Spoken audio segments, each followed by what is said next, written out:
ce ne sont pas des élections, rien ne ressemble à des élections, il n'y a pas de liste, il y a de plus quand même aussi des fraudes assez massives dans tous les scrutins en Russie depuis toujours, parce que de toute manière on ne veut prendre aucun risque de quelque manière que ce soit.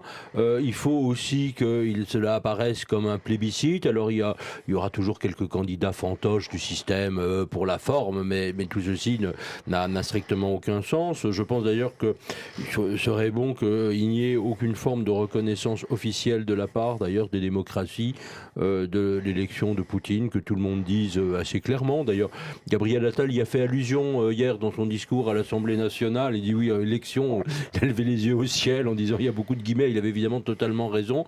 La réalité, c'est qu'on a un pouvoir russe qui devient effectivement totalitaire, vraiment totalitaire. C'est pas uniquement une dictature, un régime autoritaire. Je pense qu'on peut aujourd'hui appeler cela ainsi. C'est déjà ce que disait Masha Gessen dans un de ses très, très bons livres qui s'appelait The Future is History, How Totalitarianism Reclaims Russia. Hein. Et c'était un livre qui est pas, je donne le titre en anglais parce qu'il n'est pas traduit en français malheureusement, mais voilà, et elle montrait, je dirais, avec une série d'histoires singulières, comment effectivement vous aviez ce pouvoir qui s'immisçait véritablement dans la vie privée des gens.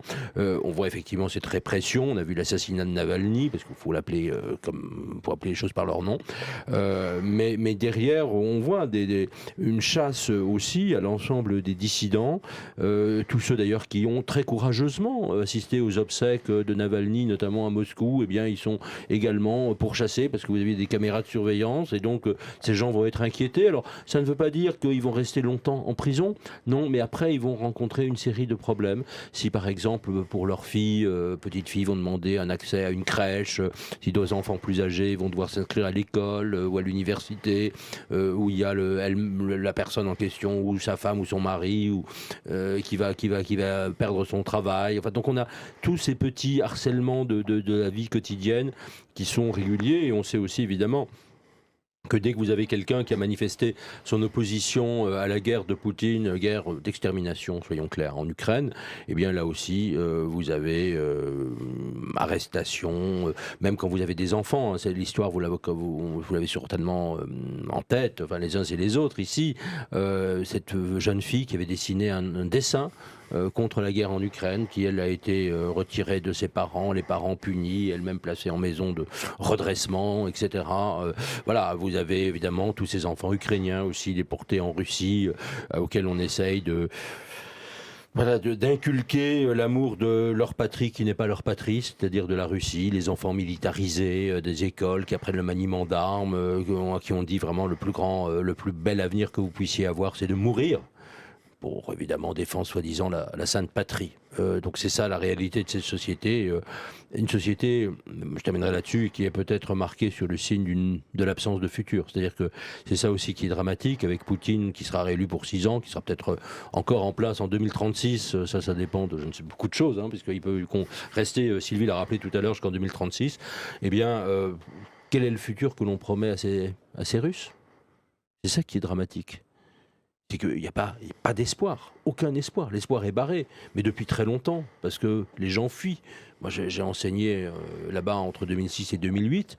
Je veux dire, tous les professeurs, les enseignants que je connaissais à l'époque sont partis déjà en 2008-2009. Les autres sont partis maintenant, enfin toutes les élites. C'est ça aussi qui est dramatique dans ce pays.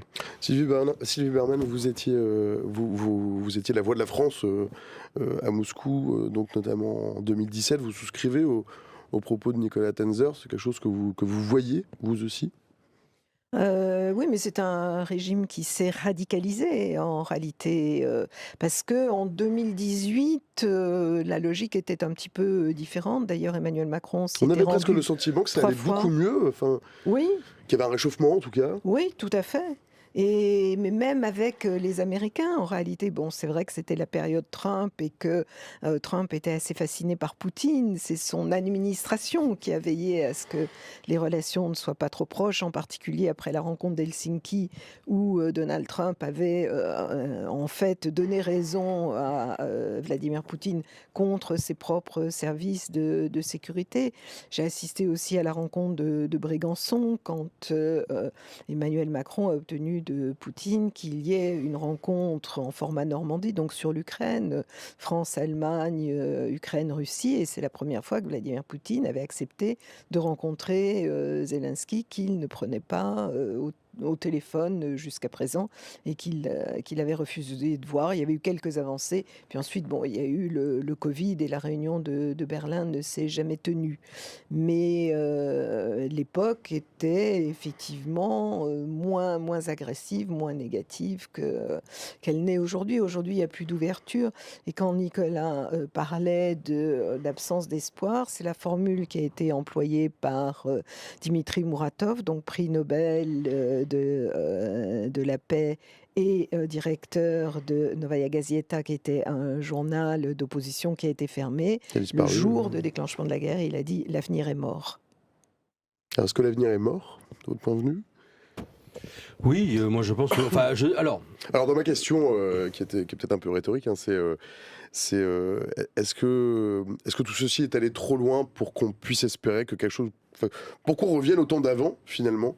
Est-ce qu'on peut réchauffer les relations avec la Russie? Est-ce que la Russie peut se raccommoder avec l'Occident? alors, il y a plusieurs points. Alors là, ma question, c'est donc après la fin d'une guerre qui peut-être ne finira pas. Alors, il y a plusieurs points.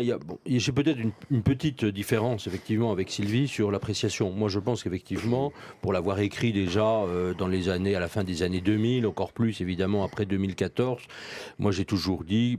personnellement, et j'essaye de montrer d'ailleurs même dans ce livre, Notre guerre, quelles sont à mon avis les fautes qui ont été commises dans l'interprétation du régime. Pour moi, c'était déjà effectivement un régime qui était infréquentable, c'était déjà un régime qui avait tué des centaines de milliers de personnes, en Tchétchénie, en Géorgie un peu moins, mais quand même, en Ukraine quand même depuis 2014, en Syrie surtout depuis 2015, sans parler d'autres pays évidemment sur lesquels il mettait sa main. Donc je pensais, avait écrit un article en 2016, que de toute manière, il n'y avait pas de négociation possible avec ce régime. Et j'avais été alerté justement dans ces années 2006-2008 où je disais que j'enseignais. Et moi, les Russes que je voyais, qui sont restés des amis, ceux qui sont partis en exil, que je revois d'ailleurs régulièrement, qui sont restés des amis très proches, très, très fidèles, déjà à ce moment-là, m'avaient dit, mais tu sais... il n'y aura plus d'espoir chez nous. Et déjà à ce moment-là. Donc j'avais cette conscience très ancienne. Et je veux dire, je dois d'ailleurs à ces amis russes de m'avoir appris. C'est des gens qui étaient proches de Mémorial, qui déjà souffraient des persécutions dans ces années-là. C'est pour ça.